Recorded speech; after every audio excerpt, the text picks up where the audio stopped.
pembekuan darah, clotting ini adalah pembekuan darah, mencegah infeksi melalui fungsi sel darah putih ya. Jadi ini fungsi darah secara keseluruhan, mulai dari plasma, hormon, protein gitu ya. Kemudian, nah ini, sedangkan primer hematopoiesis, hematopoiesis ini bukan sel darah, sel darahnya saja ya. Fungsi primernya sebagai transport oksigen tadi eritrosit tadi ya.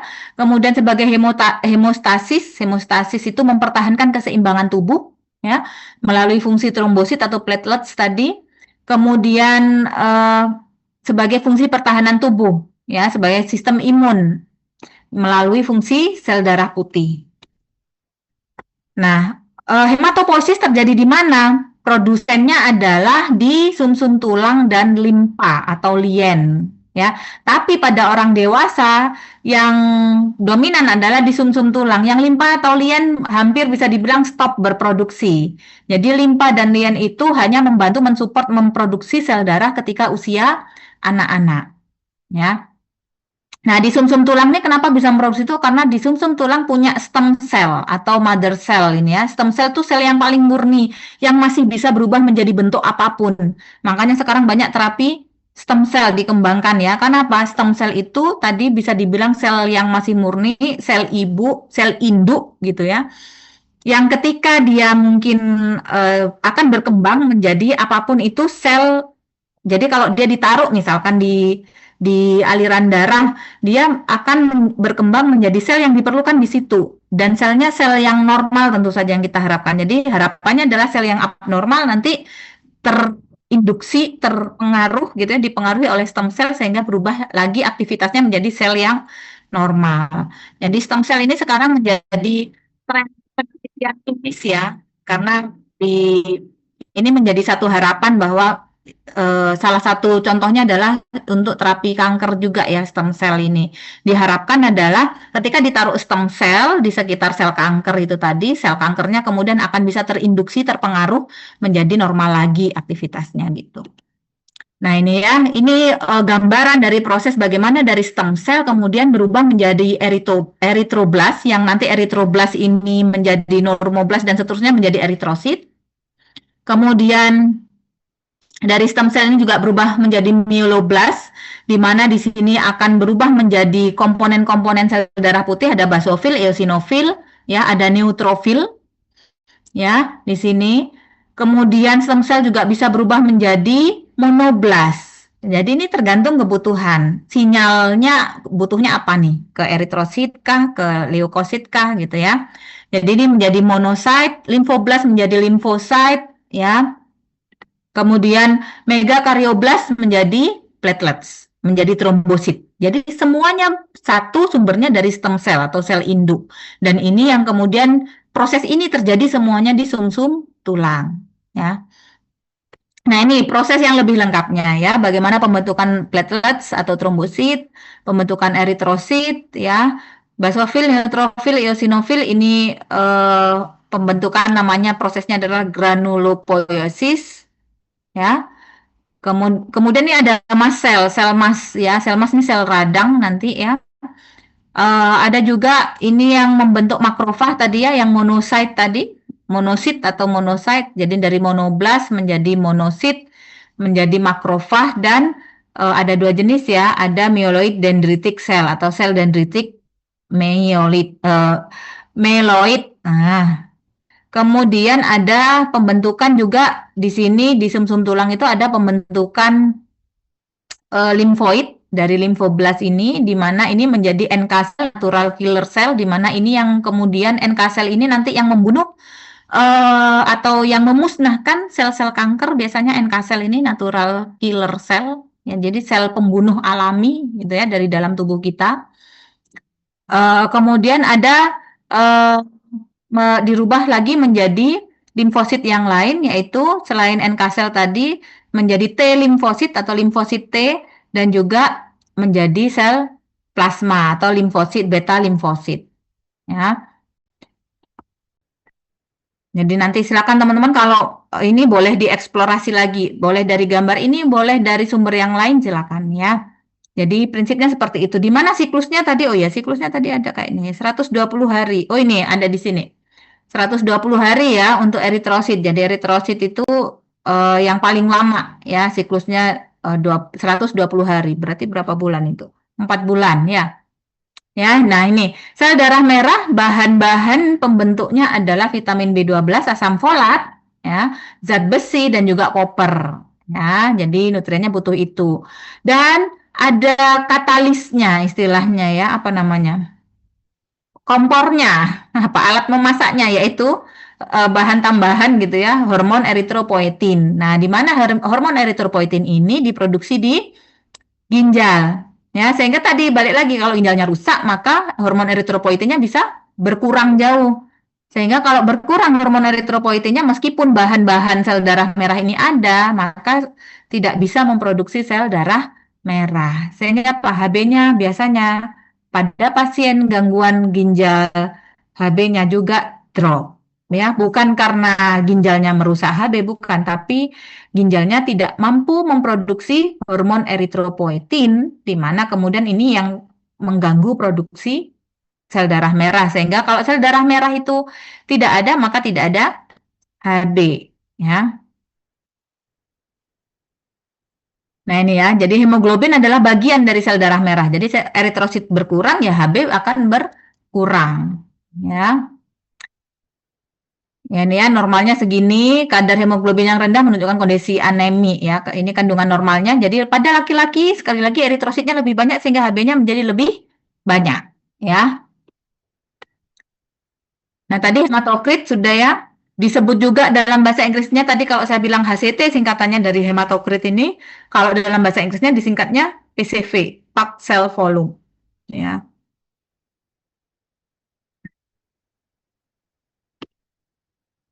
Leukosit atau sel darah putih kita bisa lihat ada beberapa jenis sel di sini yang masuk di dalam leukosit ya. Jadi ada dua jenis yaitu yang granular dan agranular atau non granular. Ya, jadi yang granular adalah neutrofil, eosinofil dan basofil, yang agranular adalah limfosit, monosit, plasma. Nah, ini ya. Granularnya ada 3, agranularnya ada 2.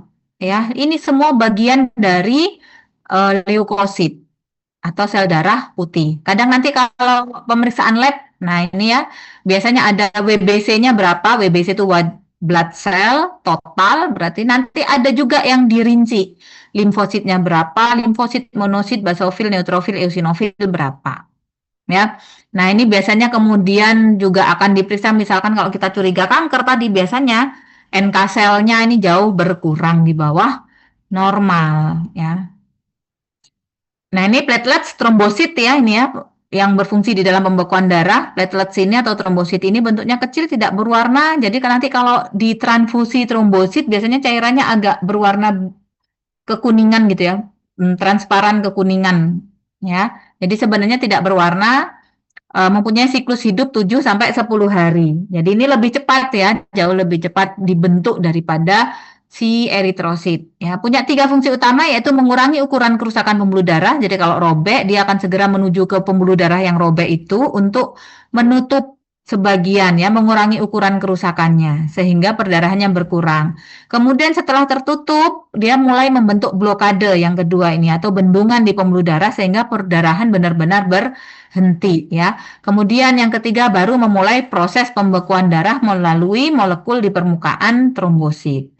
Gambarannya seperti ini ya. Jadi ketika vessel atau pembuluh darah itu injury, robek, biasanya perdarahan keluar ya, maka secara otomatis vaskulernya pembuluh darahnya spasme. Spasme itu apa berarti? Kaku, menyempit, spasme menyempit. Dia akan menyempit sehingga kemudian di sini ada eh, trombosit ya membentuk plak atau sumbatan, di mana di sini juga dibantu dengan kolagen fiber atau serat kolagen ya. Jadi dia di ujung-ujung serat kolagen ini kemudian dia membentuk plak ya sehingga perdarahan kemudian pelan-pelan berhenti. Nah, baru setelah terbentuk plak darah berhenti, ada tuh fibrin yang menuju ke ujung luka juga sama ya, fibrinogen menjadi fibrin ya, barulah benar-benar terjadi pembekuan darah. Nanti kalau misalkan ujung pembuluh darah ini sudah sembuh, ya, dalam artian sudah nyatu lagi dengan ujung yang lainnya, maka fibrin ini kemudian pelan-pelan akan hancur dan dimakan oleh makrofag, ya, sehingga aliran darah menjadi kembali normal. Nah, ini prosesnya kira-kira ya, bagaimana. Jadi sebenarnya kalau faktor pembekuan darah itu ada, di sini ada 13 faktor ya. Ada 13 faktor pembekuan darah. Ya, namun tadi fungsi yang sangat penting itu adalah di fungsi trombosit terutama ya. Tuh. Jadi ada proses secara intrinsik dan ekstrinsik ya.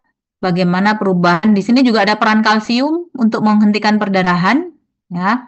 Makanya nanti teman-teman kalau di rumah sakit juga salah satu di tempat emergensi kalau memberikan perdarahan salah satunya adalah diberikan suntikan kalsium. Cuman ini nanti ada efek yang cukup berat ya. Jadi harus sangat pelan dan karena bisa membakar pembuluh darah kita. Jadi bisa merusak pembuluh darah justru.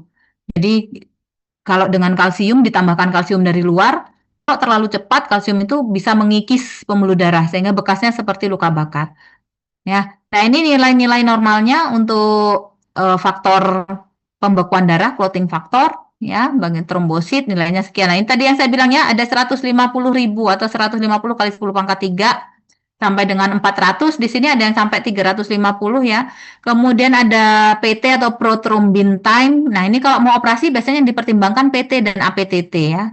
Waktu yang diperlukan untuk pembentukan protrombin menjadi trombin dan pembentukan tromboplastin. Karena ini akan menentukan tadi proses pembekuan darah membutuhkan waktu berapa lama ya. Kalau memanjang maka biasanya kita hindari.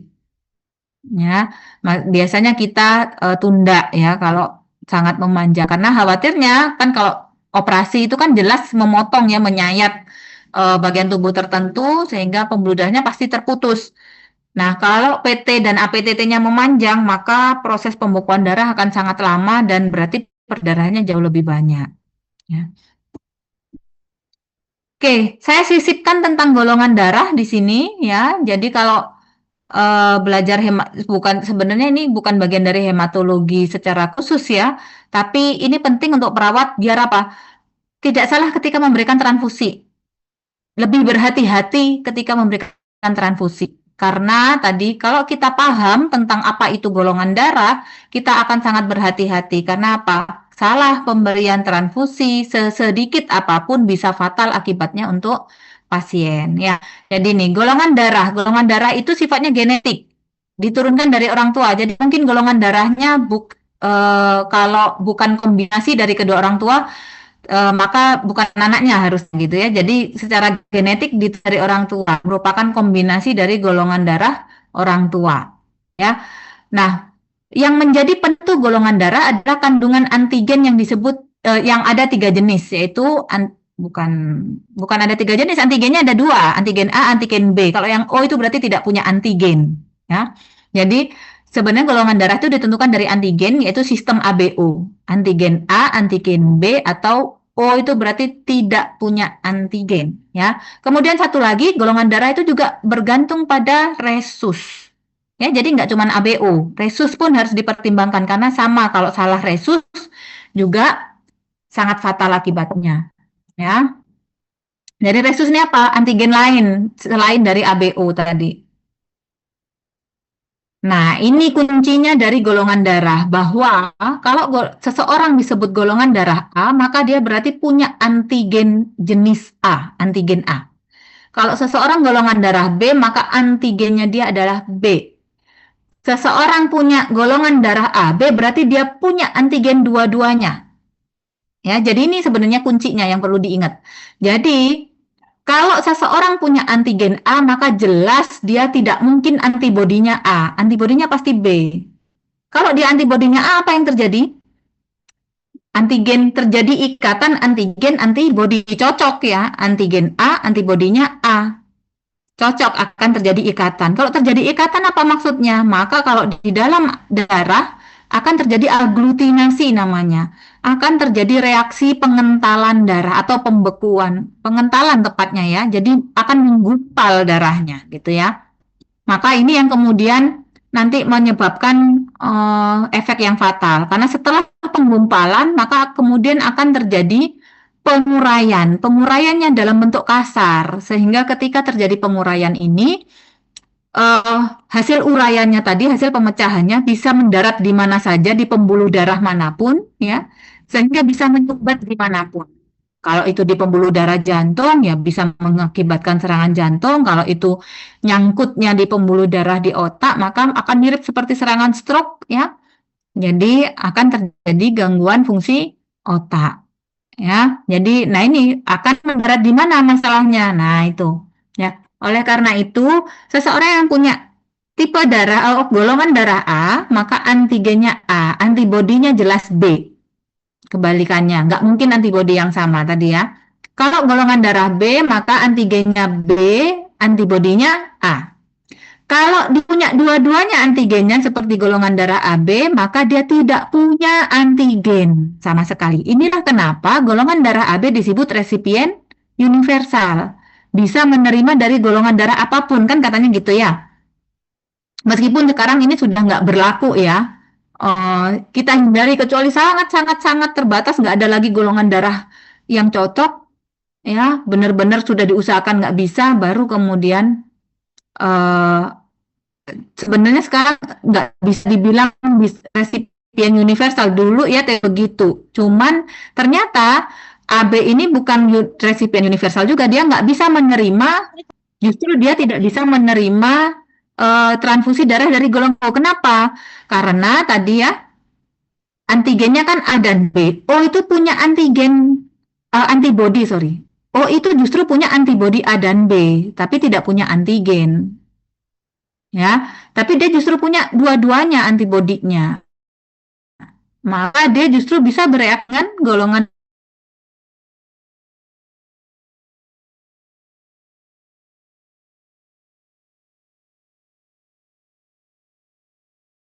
karena dia tidak punya antigen A maupun antigen B, sehingga diberikan ke golongan darah A yang nggak terjadi reaksi apa-apa, diberikan ke golongan darah B tidak terjadi reaksi apa-apa, dia karena dia nggak punya antigennya, ya.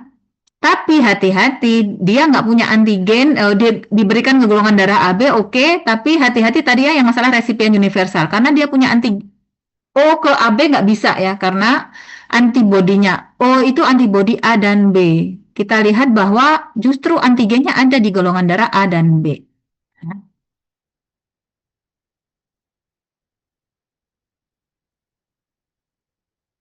Nah, ini ya tadi gambarannya adalah seperti ini. Nah, nanti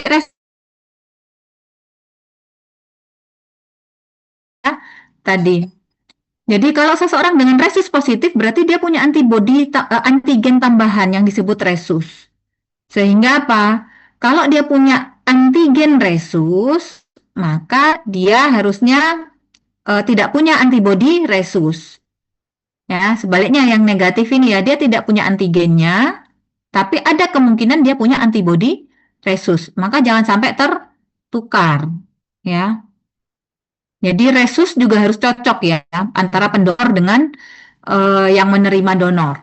Ya, nah ini tadi yang apa akibatnya kalau salah transfusi? Pasien golongan darah A diberi transfusi darah golongan B, sehingga apa kalau golongan darah A tadi antigennya A, antibodinya B, golongan darah B sebaliknya, maka akan terjadi reaksi antigen antibodi, ya. Terjadi antigen antibodi B maupun antigen antibodi A, ya, sehingga akan terjadi aglutinasi dan terjadi hemolisis tadi, hancur, pecah, ya, sehingga akan ada free Hb. Ketika terjadi hemolisis akan ada free Hb yang bisa menyumbat tadi ya di pembuluh darah. Nah, ini nilai darah normal ya, beberapa ini contohnya saja, nanti makanya balik lagi ini di sini platelets berubah lagi ya 150.000 sampai 300.000, makanya nanti tergantung pada hasil labnya, tapi kisarannya sekian 150, batas bawahnya ada yang 150, ada yang 200.000, batas atasnya ada yang 350 sampai 450.000 ya. Oke, sampai sini ada pertanyaan?